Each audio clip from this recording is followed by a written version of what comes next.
Cancer Healer Center, a new beginning. Jammu काश्मीरच्या पहलगाममध्ये दहशतवाद्यांकडून पर्यटकांवर गोळीबार, एकाचा मृत्यू झाला असून 12 पर्यटक गंभीर जखमी। पहलगाममधील दहशतवाद्यांच्या गोळीबारामध्ये 2 महाराष्ट्रातील पर्यटक जखमी। माणिक पाटील आणि एस भालचंद्रू अशी जखमींची नावं। सैन्याकडून परिसरामध्ये सर्च ऑपरेशन। जम्मू काश्मीर पहलगाममधील हल्ल्यानंतर दिल्लीमध्ये अमित शहांच्या उपस्थितीमध्ये बैठक। मोदींनी शहांना घटनास्थळी जाऊन आढावा घेण्यास सांगितलं।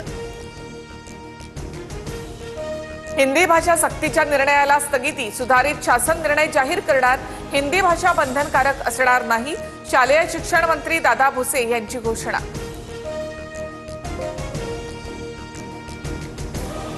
राज ठाकरे यांच्यानंतर उद्धव ठाकरे सुद्धा कुटुंबियांसोबत परदेश दौऱ्यावर। 4 मे रोजी ठाकरे भारतात परतणार। दोन्ही भाऊ मुंबईमध्ये परत आल्यानंतरच पुढील चर्चेची शक्यता। ठाकरे बंधूंनी एकत्र येण्यासाठी कार्यकर्ते आग्रही। अभिनंदन ठाकरे बंधूंनो, लवकर एकत्र या, मनापासून एकत्र या। पार्ले पंचम तर्फे शिवसेना भवनासह कलानगर परिसरातही बॅनरबाजी। राजकारणामुळे नाती तुटत नसतात, ठाकरे बंधूंच्या युतीचा विषय जिवंतच राहणार।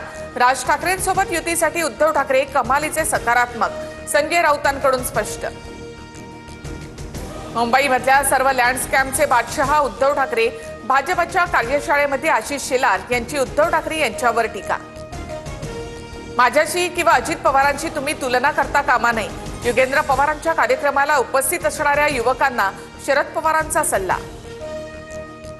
बारामतीमधील विद्या प्रतिष्ठानच्या बैठकीसाठी शरद पवार, सुनेत्रा पवार आणि युगेंद्र पवार एकत्र, तर जनतेच्या कामासाठी सरकार प्रतिनिधींशी बोलणं चुकीचं नाही।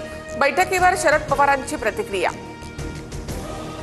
अतुल सावेंनी 237 आमदारांचा माज करू नये, शिंदेंच्या चेहऱ्यामुळे बहुमताचा आकडा पार केला। आमदार बाबूराव कदमांचं सावेंना प्रत्युत्तर। राज घनवट यांची पत्नी मनाली घनवट यांचं आकस्मिक निधन, हा मृत्यू नाही तर आत्महत्या असं जवळच्या लोकांचं म्हणणं। दमानी यांचा ट्विट करत निशाणा। राजेंद्र घनवट हे धनंजय मुंडे यांच्या कंपन्यांमध्ये डायरेक्टर। मला कुणावर संशय नाही, धमकी प्रकरणी जिशान सिद्दीकींची प्रतिक्रिया। काल मेलद्वारे जिशान सिद्दीकींना जीवे मारण्याची धमकी। विदर्भात 24 एप्रिलपर्यंत सलग 3 दिवस उष्णतेच्या लाटेचा इशारा। चंद्रपूरमध्ये सर्वाधिक 45 आणि अमरावतीमध्ये 44 अंश सेल्सिअस तापमान, तर गोंदियामध्ये दुपारी ट्रॅफिक सिग्नल बंद असतील। एप्रिलच्या मध्यावरच राज्यात पाणी टंचाईच्या झळा।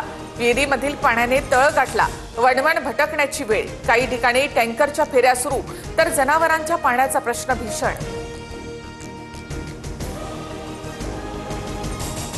Cancer Healer Center, a new beginning.